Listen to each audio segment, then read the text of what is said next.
Hello everyone, my name is Tiwa King and today I'm here in central London in the Conduit with Jazal. I am the lead ambassador for the Ambassador Programme for Foundation Future for London, and I'm just really excited to introduce and announce the second ambassador on this programme. And it is such a pleasure to welcome you. I'm going to call you Jazz now, is that okay? That's perfect. I'm going to call you Jazz, and so I'm excited to welcome you, Jazz. I'm excited to hear about your story. I'm excited for the young people and everyone in East London to get to know you more in this video. So yeah, tell us a bit about yourself, Jazz. I call you Jazz, so you can call yourself anything you want. But yeah, I'm Jazal. I am a native East Londoner. I grew up in Walthamstow. I now work in the ESG space, which in very simple terms, because I know people are still kind of learning more about it, I create positive impact for businesses who are creating even more positive impact for people and the planet. So that's kind of my area at the moment, but I've been really familiar and involved in community engagement for a couple of years, in university, outside of university, growing up, now as well. So that's kind of a little bit of a bio about me. Okay, thank you so much. You skirted over something very, very important, Jazz. And for someone who was born in an African household, let me tell you what my dad said to me. My dad, from the age of like 3, told me that I was either going to go to Oxford or Cambridge. And he told everyone. So even now, I have aunties and uncles that come to me saying, did you go to Oxford or Cambridge? I did not. I did not. But Jazz, you did. I did, You went to Cambridge. Yeah, and I won't ever hear the end of it. So. you flying the flag for all of us. The aunties and uncles are so proud of you. But why I don't want to skirt over that is because, like you said, you grew up in Walthamstow, and I know you did not have a silver spoon growing up. And I think for the young people of East London, it's really important to hear stories like yours and why you're choosing to be an ambassador now. Yeah. So can we talk a little bit about that? Let's talk a tiny little bit about your journey growing up to go into Cambridge and to then saying, this is where I am now, but this is what I want to do for East London. So let's talk a bit about your inspiration and passion. I mean, Tiwa, I think it's really important you mentioned that, because I think my personal journey is like a very big reason why I'm here and I'm even having this conversation with you.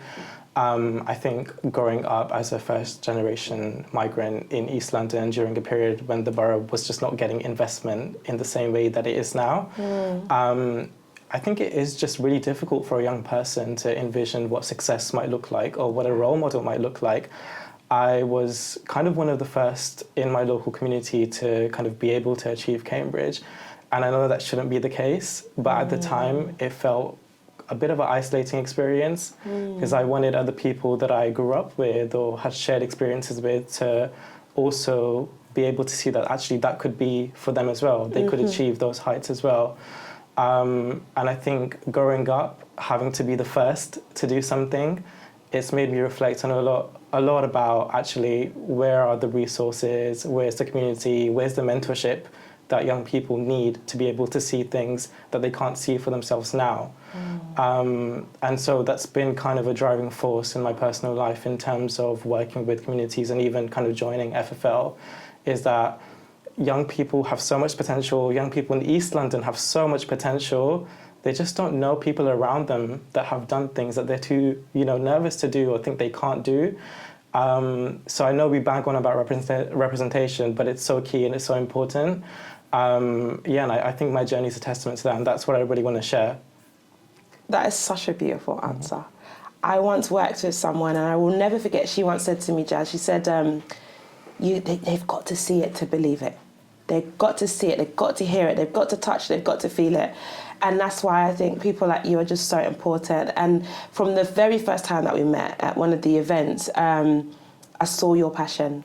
And I was so inspired because I was just like you, just a young person with dreams, but couldn't envision, didn't know anyone that was in that space. And until now, my mantra is also taking these young people and making sure they feel worthy of being in spaces, but knowing that they can get there. Yeah. And with ambassadors like you, showing that, I think is just the most important thing, and showing that you can still have a heart and a passion and have like a real driving force behind you doing what you do. So thank you so much for sharing that. That's just invaluable. So what is my next question for you? My next question is, and you've kind of said it, but I think I just want you to elaborate on maybe anything you think you might have missed. What's your passion, or if there's a particular experience that has sparked your passion for creating change? And this could be across from when you were young to uni to even working in the space that you do now. I think for me, it definitely goes back to the feeling that somebody has when they were told all their lives that they couldn't do something, or it would be too difficult to do something, or there would be too many steps to climb up for them to actually do it, and to see the happiness and the content and the fulfillment on their faces, and to be able to share that with the community, with their parents, with their family.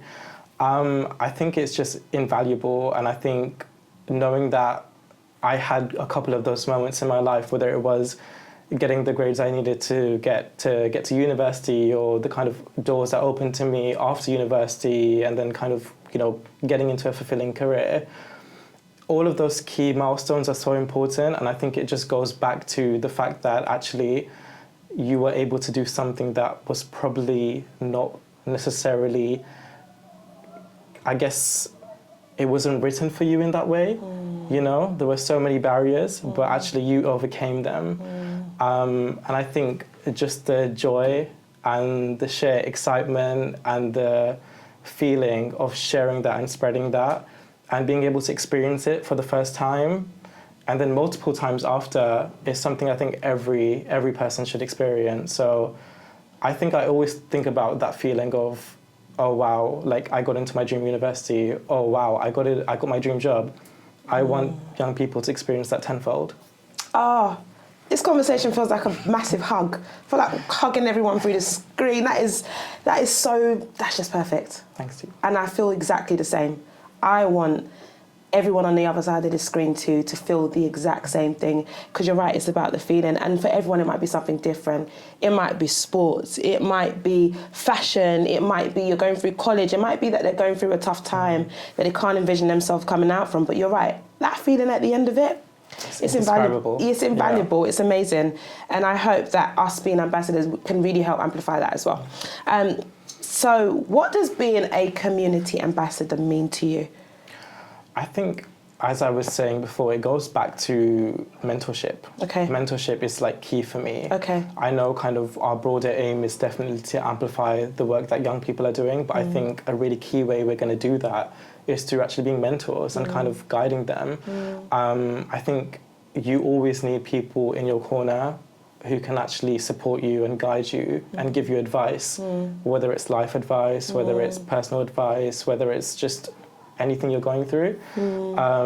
Because I do think, young people growing up in East London without a silver spoon, we have very shared experiences. Yeah. So I think we have a lot to offer to young people and the wider community as a whole. Yeah. And I think, mentorship is absolutely key. And I think that's going to be a really fruitful thing that we'll be able to offer. And then beyond that, I think just the opportunity to celebrate the amazing work that's being done in East London. We've had a really dominant narrative for a long time surrounding East London and the investment that's been pouring into the boroughs. And I think there's no better time than now to complicate that and make it more nuanced. We obviously hear stories about, people getting pushed out and gentrification and all these changes that have happened in the past decade and beyond. But I think where FFL comes in is actually through complicating that and providing a model of actual, genuine investment that is sustainable, equitable, that pours into the community, for generations, that changes perceptions. And I think that's why it's so important for me to be an ambassador here at this moment now, because of that mentorship angle, but also because we need to change the narrative around East London. We need to show that actually positive and sustainable investment does exist. You mentioned a few words that I just couldn't skate over. The first one was mentorship. And I love the fact that you talked about it, because we've concentrated a lot on how we want to serve the young people. But actually there are, it's intergenerational, the ages that FFL serves through the placemaking and through the funding. And I think mentoring isn't just about mentoring someone younger. It's about your walk of life and what you have to offer every single person. So if you're watching and you're thinking about Am I too old to be mentored? Am I too young? Absolutely not. And it might even be through conversations like this that you're learning and picking up stuff, and that's the beauty of mentorship. Another word you mentioned was celebrate. Goodness, there's so much to celebrate, and there's so many projects that FFL have been funding for the past few years that need to be amplified and need to be celebrated because there's such beautiful work happening. And I'm guessing some of them are watching this now, so woo, we're celebrating you right now, first of all. And yeah, it's that celebration. And I love the last one that stuck out in my mind was the narrative, changing that narrative. We are the solutions that we need, and it's not only bad that comes out, it's great things. There are wonderful things happening, and we get to amplify that and change the narrative. So that's incredible. What does championing change look like to you? I think it's a couple of things. I think it's actually genuinely getting involved with the community. So I think that's as simple as literally speaking to the people around you, speaking to what their concerns and needs are, speaking to what their hopes and desires are, just asking them, you know, what do you kind of envision for yourself and for your community? I think it literally is as simple as getting involved and speaking to people, learning about them, because that's the only way you build community, I feel, is like truly getting involved. I think that's one component for sure. And I think also, I think a part of championing change is actually then being the spokesperson for it. We know that young people know what they want, you know, beyond young people in the local community know what they want, they have the solutions.